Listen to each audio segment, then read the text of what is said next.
Same things I've said since y'all asked me that every other press conference. We've played one game, and you saw a lot of the things that he needs to do. He needs to lead the team, manage situations. He did all of that. But let's just reduce the negative plays. Don't put the ball in jeopardy. You had a lot of fumbles last year, ball handling, some of the fundamental stuff. He did a nice job with the ball. Obviously the one play, that's just a competitive play. That's football. Their guy made a play, and just that's the way it is. You got tight coverage. You got to put the ball up, and you got to let a guy go. And he made just an amazing football play, but he did a good job. Not a great job. There's certainly, we don't have our head in the sand. We coach him hard every single day, but man, he's our guy. He's our guy. So. Would you like to see him get the ball out a little quicker at times? Like I said, there was probably two plays where I wouldn't say get the ball out quicker. I just thought he could have reset. I felt like he got a little spooked by something that happened in front of him. Shrapnel flying, guy on the ground, and he just reset. And that's what he's done all the camp. That's what we've seen, And so, but again, these quarterbacks don't get hit in camp. That's the reason why people have preseason games. That's a pretty big preseason game we just played. It's a pretty big one. All right, so that's going to make him better. That's going to make him better for sure. And he did a lot of good stuff. He really did. I mean, it wasn't too big for him. Again, the things systematically that we needed him to do, he managed well. And he saw the field well. I mean, he really was seeing things the right way. It's just unfortunate that, again, rhythm and momentum are a big part of games like that. His worst play was the first play. It's the worst play he had. Just missed it. But other than that, he put the ball in the money. And then, you come right out of the gate, you miss that. Then the next play we get a motion penalty. Then the next play we get the completion and we drop it. It's your own schedule. Now it's 3rd and 15. He made some nice throws. You're just not going to make a living in 3rd and long, and these are self-inflicted wounds that can put you in a bind against a team like that. But I was proud of Cade. I thought he competed well. I thought his leadership was really, really good. And we got to make a couple more of those plays that he put there to make, and we'll get better from it. There were a couple of throws, one maybe to Cole that looked like a really good throw, maybe to Antonio in the corner. Did they say they were having trouble seeing those? That was a great throw to Antonio. Should have been a touchdown. First of all, we shouldn't have had to throw that because if Cade, that's an area. If you want, the second worst play to me was the first play and then the quarterback counter. He looked like C.J. Spiller back in the day out in front of the puller, right? Like, fullback's supposed to be out front. But, again, that's a first game. It's the first moment, and all of a sudden he's just a little quick. And now all of a sudden you got a kick out, and they're boxing it, and we're trying to kick it out, and Tristan's leading up. And now that's just a little bit of a feel, and you're in the hip of your fullback, and bam, you hit that thing, and you walk in. And it's 13-7. And then the next play, we make a perfect throw, and Antonio doesn't find the ball. He just didn't find the ball. He just didn't track it. That was really, really well designed. 2 plays in a row, we just didn't execute. And again, those are things that, just the counterplay, that was just well designed. Just the timing was just a little off by Cade. And I didn't see anybody perfect, in college football. And I don't expect him to be perfect, but I expect him to learn and get better. And I expect him to compete his butt off, and he did. He did that, and he led us well. And he gave us plenty of opportunities that we didn't take advantage of. And unfortunately, when you play the #1 team in the country, you're not going to get a lot of opportunities. You got to take advantage of them when they present themselves. But that was a missed opportunity. But it's 13-3, and we put a good drive together. We feel good, and then all of a sudden we go back out and miss tackle, big play. Here you go. Got behind right there, but he's in a good spot. I guess how important do you think this week is just to rebuild the offense's confidence and get some momentum? It's important. Every week. Any chance you get to play, you want to play well. Every week. It's always important. No matter if you're undefeated, or you're 4-3, you know, it's always important to play well that week. You know, it's 8-0, 4-4, it doesn't matter. It's always about the next game and just trying to win that day, win that moment. That's what it's always about. It's never not important. I guess you feel good about how they put that game in perspective and context and kind of where their head's at. Yeah, leadership. Like I said, that's probably one of the best positives that came from the game. Immediately, in the locker room, you know, when we got back here, senior meeting yesterday, team meeting, the spirit of the team, practice. Yeah, it's very important. I mean, because, you know, you're living in a world of craziness. I mean, just where there is zero perspective. And so for young people, it's good for them. It's a good opportunity to, again, learn how to manage that, because that comes with it.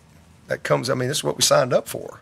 So you got to learn how to deal with that stuff. And that's part of being great.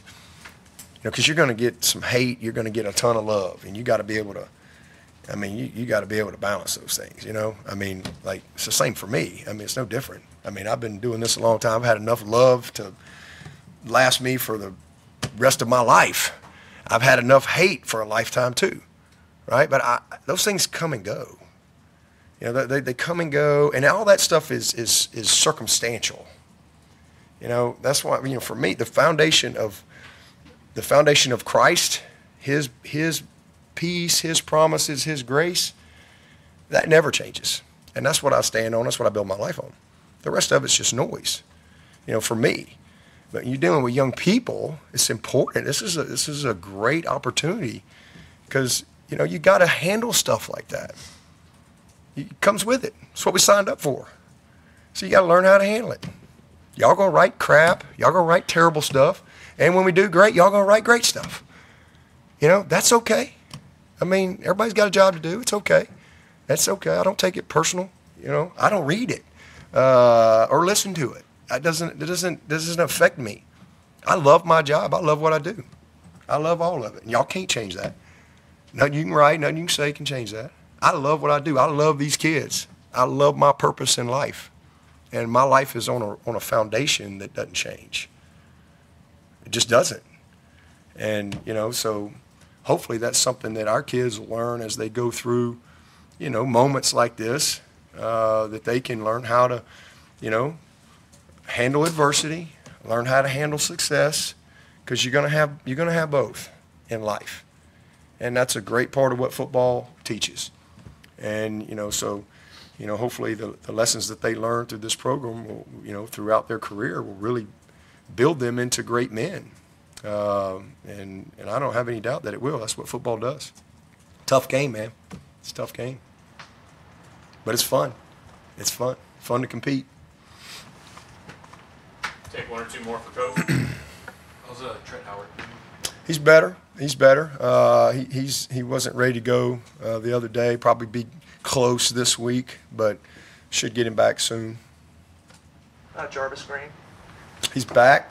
You know, he's back practicing, so it's good to get him back rolling. Last night was his first practice. You know, so we're working him back through his practice protocol, and, you know, we'll see where he is as the week progresses.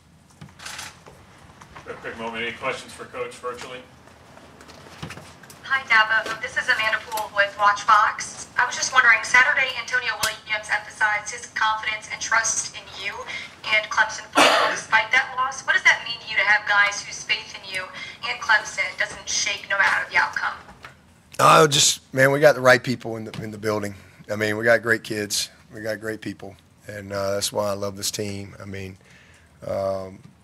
Antonio was a bright spot. Man, he was awesome.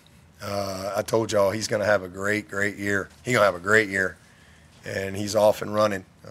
I just love that kid. I love everything that he's about, and, you know, he's just one of many. We got again, the right people on the bus, and when you got the people part right, the rest of it will take care of itself. And when your best players are your best leaders, you got a chance to be really successful, and we will be.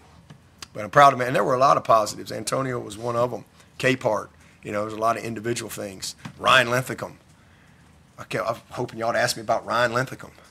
You know, here's a guy everybody wanted to just throw away. Man, this kid, he really answered the call for us. He had, you know, he missed ID'd. He had a critical mistake on a 3rd and 1 where he missed ID'd a thing. But this kid really battled his butt off, and it's important to him. And I'm proud of him. I'm really proud of that kid. There were a lot of, I love Blake Miller and their physicality. Walker Parks is one of the greatest stories. Y'all have no idea. Like, we went from he was probably good chance never going to play football again with a radical surgery that he had to go through. Had to drop like 50 pounds or whatever and build his body back. I mean, and just not, and did all of that with not even sure he was still going to be able to play. And not only play, man, he played well. I mean, there were some great positives that came out of that game that I'm very encouraged about. I thought Barrett Carter, you know, played well. I mean, Wade Woodaz. There's a play in that game on one of them jet sweeps that got outside us, and you watch Wade Woodaz run that dude down. That'll be on his NFL highlight tape one of these days when they're scouting him. Man, it was impressive. There was just a lot of effort. There was just a lot of real positives within the game, you know, that we can build on. And Antonio was one.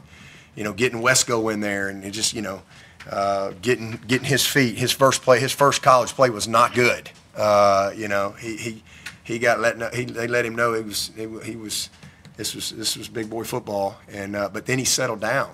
And even though you didn't necessarily get the ball, watching him work was really encouraging. And so there were some positives there. Man, Tyler Brown, he's a guy we flunked in getting some guys the ball like we needed to. We didn't get Tyler Brown the ball to the 4th quarter. That's an F on us. And so, you know, it's like not handing Maffa the ball to the 4th quarter, right? We got to be better than that. So there's a lot of things that we all got to do better. But there was a lot of encouraging things. I thought Brenny did some good stuff. And, I mean, he's going to have a great year. There were a bunch of individuals, AV, J. Lou, you know, all those guys. You know, Mickens had the one big missed tackle that should have been a 1-yard gain that went for 40 yards, which was costly. But, man, Mickens, he's going to have a great year for us. I mean, he's really in a good place, and he's just, you know, we got the right people. We got the right people. Again, when you have the right people, good stuff will happen. It will. It's not always what you see. It's not always what you see. All right. Thank you, Coach. Okay, appreciate it.